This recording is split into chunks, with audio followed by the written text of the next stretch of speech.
हाय दोस्तों, मैं दीपक सर आप सभी को आइडियल स्टडी पॉइंट में स्वागत करता हूं। जैसा कि आप लोग देख रहे हैं, मैं आप सभी के लिए इंग्लिश ग्रामर का सबसे महत्वपूर्ण टॉपिक लेकर आ गया हूं, वॉइस। ठीक है ना। तो वॉइस के बारे में मैं अभी आपको पढ़ा रहा हूं। ये वीडियो का पार्ट नंबर हमारा 5 है।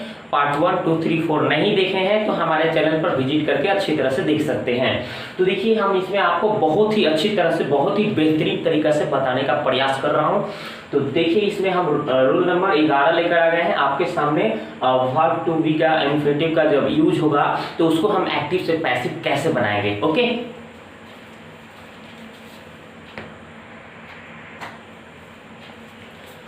तो चलिए समझते हैं कि जब इसका एक्टिव वर्ब होगा, ठीक है ना, जब एक्टिव फॉर्म में रहेगा, एक्टिव वॉइस के रूप में रहेगा तो कैसे रहेगा। देखिए, सब्जेक्ट के बाद में देखिएगा कि is, am, are, was, were, उसके बाद में हो गया हैव, हैज, उसके बाद में हो जाएगा हैड। ठीक है ना। तो ये सब जब भी देखेंगे is, am, are, was, were, have, has, had, और उसके बाद में आपको टू दिखाई दे। ओके, इसके बाद में क्या दिखाई दे, टू। तो उसके बाद में V1 दिखाई दे, ऑब्जेक्ट दिखाई दे, तो हम उसको कैसे बनाएंगे ये समझते हैं। तो हम उसका पैसिव फॉर्म में देखिए दोस्तों कैसे बदलेंगे। तो ऑब्जेक्ट को पहले सब्जेक्ट में लाएंगे। ओके, उसके बाद में जो भी चीज है ये is, am, are, was, were, have, has, had. अब देखिए, अब यहाँ पे टू है ना, तो टू, उसके बाद में टू के बाद क्या लगा देना है, बी। ठीक है ना। और उसके बाद में V3, उसके बाद वाई, उसके बाद में एजेंट। समझ गए ना। ऐसे ही लगाना है। जैसे एग्जाम्पल देखा जाए, ये जो भी चीज हो, जैसे देखिए एग्जाम्पल में, देखिए एग्जाम्पल में जैसे हम देखते हैं, एग्जाम्पल में जैसे मान लीजिए कि I am to do it, मैं इसे करने वाला हूं। ठीक है, तो कैसे बनाएंगे, ईट। देखिए, ऑब्जेक्ट को पहले लाना है, ईट पहले आ जाएगा जी। तो ईट और इज, एम, आर का यूज है तो इज, एम, आर लगाएंगे, तो हम ईट के साथ इज लगा दिया। उसके बाद टू है तो टू आएगा ना, is, am, are, was, were, जो भी चीज है उसको लिखने के बाद टू लगाना है। टू है तो टू लगाना है। उसके बाद में बी लगाना है ना, बी लगा दीजिए। और उसके बाद में डू का तीसरा क्या होता है दोस्तों, डॉन हो जाएगा। डू का तीसरा क्या होता है, डॉन हो जाएगा। और बाई और डू का सॉरी, इसके बाद डू का तीसरा डॉन हो गया और बाई लगा के आई का क्या होता है दोस्तों, मी होता है। समझ गए ना। नेक्स्ट एग्जांपल देखते हैं। जैसे कोई कहता है मोहन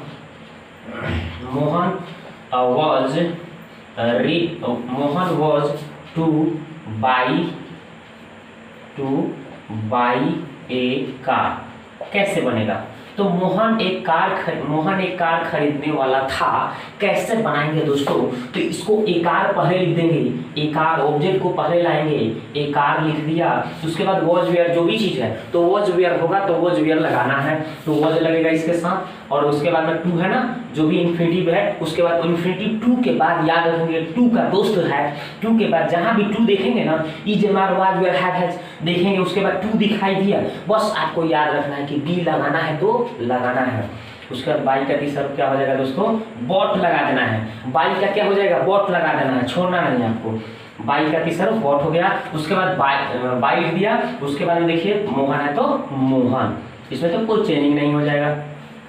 समझ गया ना। एक और एग्जांपल देखते हैं। जैसे मान लीजिए Sita has to cook food. ठीक है ना, सीता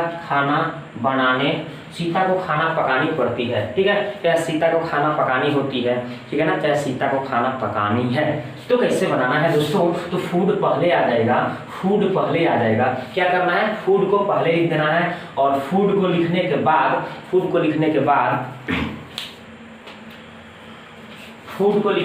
क्या करना है दोस्तों, हैज, हैव का यूज है तो हैज, हैव लगाएंगे। टू दिख रहा है तो टू लगाएंगे। और टू के बाद में क्या जोड़ना है, टू लगाने के बाद बी जोड़ देना है। अब कुक का तीसरा रूप क्या हो जाएगा दोस्तों, V3 लगाना है ना, कुकड हो गया। और उसके बाद बाकी लगाकर सीता है तो सीता लिख देना है। सिंपल समझ गए होंगे, आशा करते हैं आपका रूल नंबर 11 जो है कंप्लीट हो चुका होगा, आप सीख गए होंगे। अब चलिए नेक्स्ट रूल देखते हैं।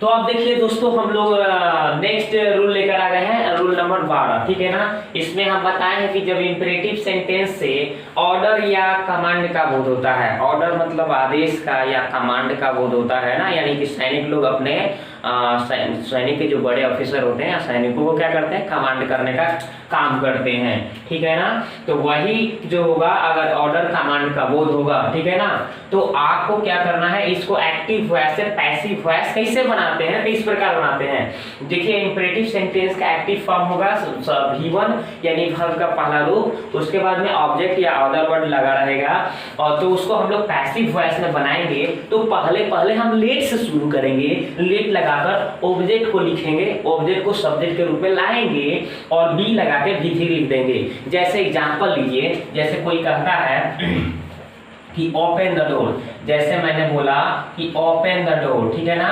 ओपन द डोर यानी दरवाजा खोलो। तो दरवाजा खोलने की बात किया जा रहा है, मैं कह रहा हूं कि ओपन द डोर यानी दरवाजा खोलो, आदेश दे रहा हूं ना, आदेश का बोध हो गया ना। तो लेट से बनाना है, कैसे बनाना है दोस्तों, लेट से बनाना है, यानी लेट लगा दिया, ऑब्जेक्ट को लिख देना है, जो भी चीज है, ये द लेटर लिख देंगे, सॉरी द डोर है तो द डोर लिख देंगे, लेट द डोर हो गया। उसके बाद में देखिए ऑब्जेक्ट लिखने के बाद बी लगा देना है दोस्तों, और भी थी यानी ओपन का तीसरा रूप का लगा देना है, आपको ओपन लगा देना है। क्लियर समझ में आ रहा है ना। और देखते हैं, जैसे मैंने बोला कि switch off the light, switch SWITCH, switch off the light, यानी मैं बोल रहा हूं कि क्या करिए, बत्ती को बुझा दीजिए, ऑफ का डबल एफ होता है, स्विच ऑफ द लाइट यानी बत्ती बुझा दो, यानी कि मैं आदेश दे रहा हूं कि बत्ती को बुझाओ, ठीक है ना, यानी आदेश की बोध हो रहा है। तो लेट से बनाएंगे, कैसे लेट से बनाएंगे जी, तो लेट लगाया और ऑब्जेक्ट को लिखा, द लाइट लिख दिया, है ना, लाइट। उसके बाद में क्या लगाना है दोस्तों, तो बस आपको लगाना है बी लगा देना है, लेट द लाइट बी, और स्विच के तीसरा रूप क्या होता है दोस्तों, SWITCHD, स्विच्ड, ऑफ है double F, O double F, तो ओ डबल एफ लिख देना है, बन गया ना। और एग्जांपल देखते हैं, जैसे कहें bring a glass of water, bring a glass of water, bring a glass of water, of water, ठीक है ना, यानी मैं बोल रहा हूं कि एक गिलास पानी लाओ, मैं क्या कर रहा हूं, एक गिलास पानी लाओ, bring a glass of water, यानी कि मैं कह रहा हूं कि एक गिलास पानी लाओ, क्या कर रहा हूं, आदेश दे रहा हूं कि नहीं, आपको लाना पड़ेगा, आदेश दे रहा हूं ना, तो आदेश का भाव यहां भी प्रकट हो रहा है, इसको भी हम लेट से बनाएंगे। तो लेट, उसके बाद में ऑब्जेक्ट का काम क्या कर रहा है, a glass of water, let a glass of water, ठीक है, और उसके बाद क्या लगाना है, बी, देख रहे हैं ना, ऑब्जेक्ट के बाद बी लगा देना है, उसके बाद V3 यानी ब्रिंग का तीसरा क्या हो जाएगा, ब्रॉड, BROUGHT, ब्रॉड हो गया, बन गया, let a glass of water be brought. Clear समझ में आ रहा है ना, ये BR है, ठीक है ना, समझिएगा R है। तो आशा करता हूं कि ये भी आप समझ गए होंगे, बहुत सिंपल तरीका से, ऐसे कोई कहता है तो आप ऐसे बना सकते हैं। जैसे और भी एग्जाम्पल हो सकता है, जैसे shut the door, shut the door यानी दरवाजा को बंद करिए, तो क्या हो जाएगा, let the door be shut, ठीक है ना, इस तरह से। Post the letter, the let the letter be posted, इस तरह से आप बना सकते हैं। Do this work, the let this work be done, इस तरह से बना सकते हैं। क्लियर समझ गए होंगे कि लेट से हम जब भी आदेश का बोध होगा तो हम उसको लेट से कैसे बनाएंगे, सिंपल समझ गए होंगे। अब चलिए नेक्स्ट रूल को देखते हैं।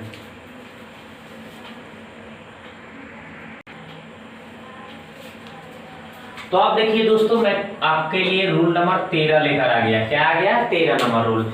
मैंने लिखा है कि जब इंपरेटिव सेंटेंस से एडवाइस के मतलब सलाह, तो सलाह का बोध होगा ना।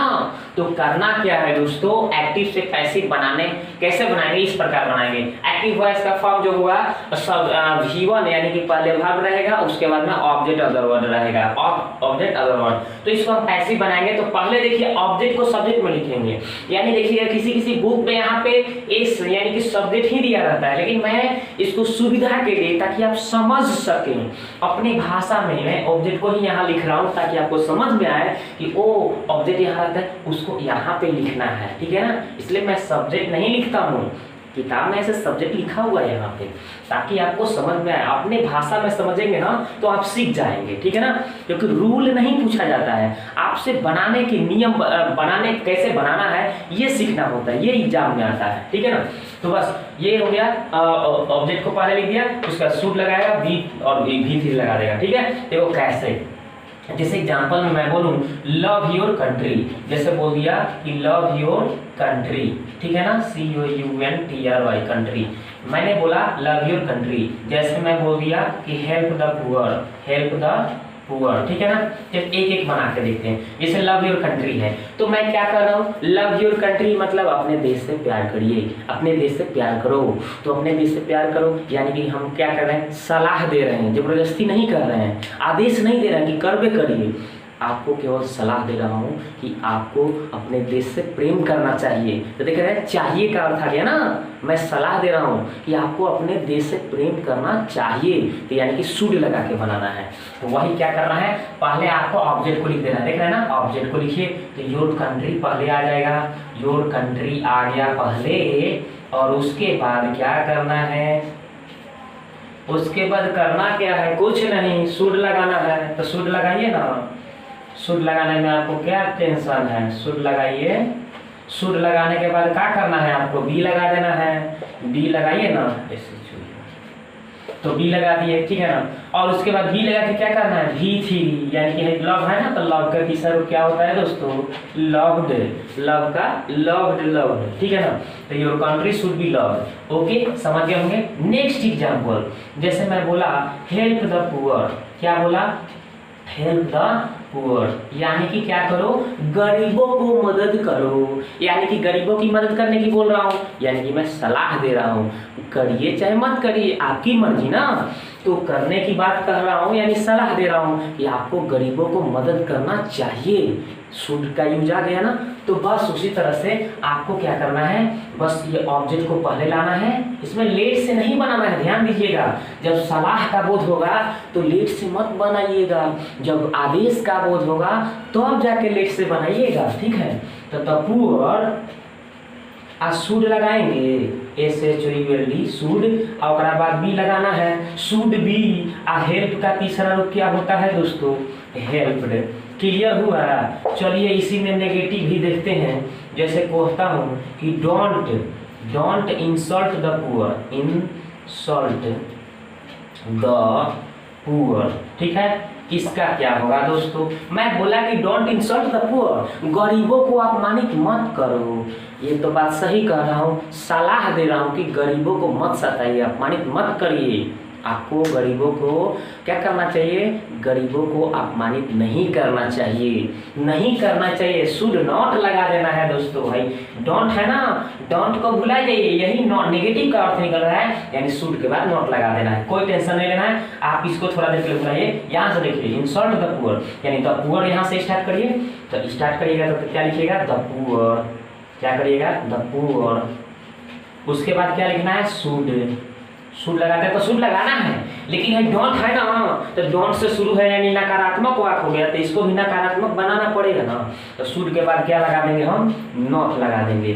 और उसके बाद बी तो लगभग करता है, तो बी से पहले नॉट होता है, ध्यान दीजिएगा। और डोंट के लिए है नॉट लग गया, हो गया, कहानी खत्म। और बी लग गया, इंसल्ट का तीसरा रूप क्या हो जाएगा दोस्तों, इंसल्टेड हो जाएगा, इंसल्टेड, क्या हो जाएगा, इंसल्टेड, यानी the poor should not be insulted, गरीबों को अपमानित नहीं करना चाहिए। सही बात है ना। गलत सही बात है, बिल्कुल करेक्ट बात बोले हैं, ठीक है ना। इस तरह से आप क्या करेंगे, चाहेंगे तो सलाह का बोध होगा, तो इस तरह से आप आसानी से बना सकते हैं, किसी तरह की आपको कोई टेंशन नहीं होगा। तो आशा करता हूं दोस्तों मैं 11, 12 और 13 3 रूल इसमें बताया, यानी कि ये 5वां पार्ट है, आगे भी पार्ट लेकर आऊँगा, इसको पूरा अच्छी तरह से वॉइस को सिखा के छोड़ूंगा आपको, ठीक है ना। इसी तरह से नारेशन, इसी तरह से बहुत सारा चीज़ जो भी है, टाइम मेंटेनेंस है, ठीक है ना, सिंटेक्स है, इस तरह से आर्टिकल्स है, ये सब सिखाएंगे आपको एक एक करके। तो बस आपको क्या करना है, यदि मेरे चैनल पर पहली बार आए हैं तो आपका फर्ज बनता है कि चैनल को क्या कर देना है, सब्सक्राइब कर देना है, बेल आइकन पे घंटी को भी दबा देना है, और इसको लाइक और शेयर करने नहीं भूलना है।